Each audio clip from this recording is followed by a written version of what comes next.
Hi guys! Nag-update ako ng battery ng e-bike ko. Ito, lead acid kasi ito eh. Medyo madali malowbat. So I decided na magpalit ng LiPo 4. Ayan, tinatanggal ko na. Yun, nag-assemble na ako. Ang ginawa ko pala is 32650. 64 pieces, 48 volts, 22 EH.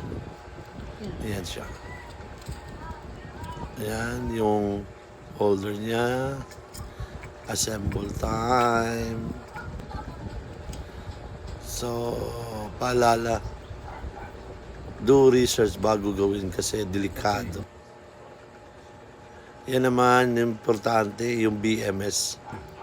Dapat may BMS para hindi mag-sira battery ko nyo kagad. So yun, it's almost done. Almost done. Ito, nilagay ko sa swing cable para protection para hindi mabasa. Yun na, i-try ko natin. Try nga natin kung pasok ba. At working ba?